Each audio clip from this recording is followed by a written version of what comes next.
все намеченные планы.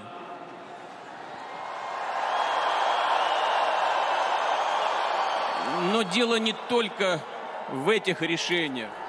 Дело в том, что крымчане и севастопольцы поступили правильно, когда Ce n'est pas seulement que les gens de Crimée et de Sébastopol ont fait ce qu'il faut quand ils ont fait barrière contre les nationalistes et les néo-nazis, car ce qui se passait et se passe encore sur d'autres territoires en est la bonne confirmation. Les gens qui vivaient et vivent dans le Donbass ont rejeté ce coup d'État, eux aussi.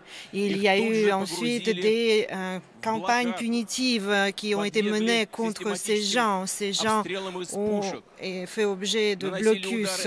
Ils ont été pilonnés des tirs de canon ou des frappes aériennes.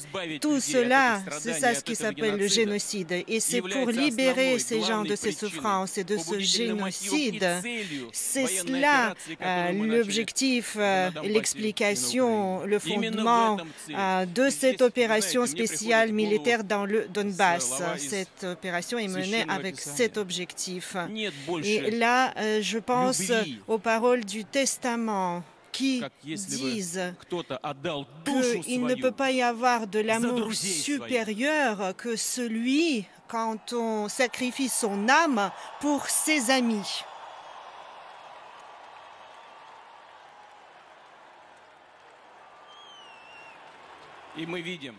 Et nous voyons ces actes héroïques de nos gars qui combattent au cours de cette opération.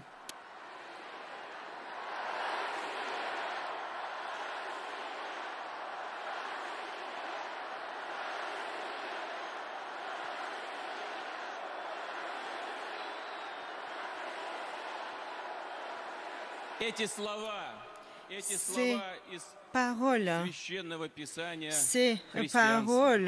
font partie de la Bible pour les chrétiens, font partie de ce qui est cher pour tous ceux qui croient en Dieu dans cette religion.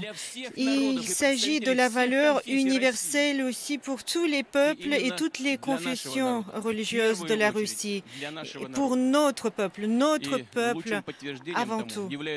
Et la meilleure confirmation pour cela, c'est la manière dont nos hommes, nos gars combattent au cours de cette opération militaire. Ils sont coude à coude, ils se soutiennent, ils se couvrent par leur propre corps sur le champ de bataille pour les protéger les uns les autres comme les frères. Nous n'avons pas vu une telle unité depuis très longtemps.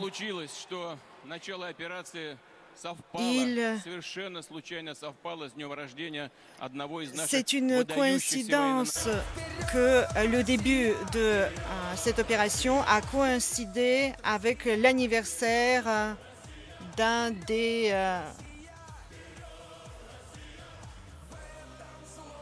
Spartak ou le Dynamo, il faut que je vérifie, mais il y a des matchs de la Coupe. Bien, donc l'équipe nationale joue très souvent dans ce stade. Donc à l'instant, donc une démonstration de force en public depuis le stade Lushniki à Moscou du président russe, un meeting Vincent Hugeux visiblement conçu pour en appeler à la ferveur nationale des Russes. Alors, à chaud, deux remarques sur la forme d'abord.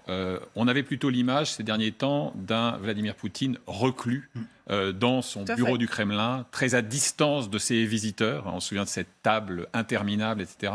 Là, à l'évidence, il nous la joue télévangéliste. Il s'agit de montrer qu'on est capable de s'adresser directement au peuple russe, de le faire en public. Et deuxième observation de forme, mais qui rejoint le fond, c'est sur le bref extrait traduit simultanément qu'on vient d'entendre, une référence quasiment obsessionnelle à la dimension religieuse.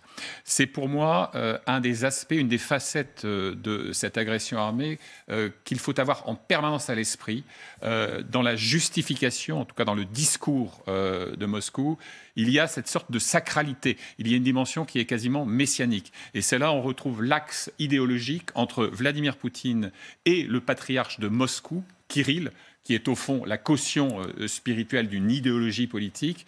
Et il faut se souvenir également qu'il y a une ligne de faille qui s'est ouverte fin 2018, début 2019, quand les orthodoxes ukrainiens se sont rattachés au patriarcat de Constantinople en rupture totale avec Kirill, dont ils ne citent même plus le nom dans leurs offices religieux depuis quelques jours, parce qu'il apparaît pour d'assez bonnes raisons comme l'allié objectif du projet impérialiste de Poutine. Alors, on précise évidemment que ce sont des images de la télévision russe, qu'on a donc été informé de la tenue de cette intervention de Vladimir Poutine en direct depuis le stade Lushniki à Moscou. C'est un stade qui accueille normalement les matchs de football. Alors, c'est un stade fameux, d'ailleurs. 80 000 places, visiblement. Très bonne qualité. Et je crois qu'il héberge assez régulièrement des matchs de l'équipe nationale russe. Et c'est l'un des stades de référence d'un des grands clubs. Est-ce que le Spartak, le Dynamo, on va vérifier ça très vite. Oui, général. Oui, juste un petit commentaire. Je demandais confirmation auprès de ma voisine. Il y avait quand même un panneau assez intéressant sur l'idée qui était derrière. Il y avait écrit « Zamir, Vies, nazisme », c'est ça, vers la paix contre le nazisme. C'est quand même un slogan très fort pour... Là, il est inscrit quoi, s'il vous plaît, Zoriana, il est inscrit quoi? Sans le nazisme, d'accord, oui. On ne voit plus les... Voilà, donc... La paix sans le nazisme. Voilà. Pour la paix sans le nazisme. Sans le nazisme, oui, voilà. Donc c'est quand même ce qui est la rhétorique du régime poutinien. Tout à fait. Donc c'est ça qui est intéressant parce qu'il y a une mobilisation entre guillemets. Ce que très bien dit Vincent, c'est on montre que finalement Poutine n'est pas tout seul. Et derrière, il y a comme ce slogan très politique qui oriente la guerre contre l'Ukraine, qui est bien explicite. Et je pense que c'est intéressant d'y attacher de l'importance, parce que c'est le contexte évidemment idéologique, qui n'est pas que religieux, mais aussi, on est peut-être aussi dans la grande guerre patriotique, entre guillemets, de 1941 et après, peut-être qui est aussi en filigrane derrière. C'est vrai qu'il ne nous a pas habitués, Vladimir Poutine, à ce genre de démonstration dans les stades. Hein. Vous le disiez, Vincent, ces jours-ci, il avait plutôt l'air reclus au Kremlin. Ça peut être aussi le reflet de la nécessité qu'il éprouve par rapport à d'éventuelles petites fissures qui seraient perceptibles dans l'appareil économique, les dissidences qui certes sont très rapidement bâillonnées, étouffées. C'est une manière de reconnecter avec le peuple et lui de se baigner dans une atmosphère, je dirais, euphorique et populaire. Petite précision technique, c'est bien le stade qui accueille l'équipe nationale. Et pour la petite histoire, il a été créé dans sa première apparence en 1955, il s'appelait le Stade central Lénine et il a été un temps, pendant quelques années, le stade du CSKA Moscou, qui est un grand club de football de la capitale.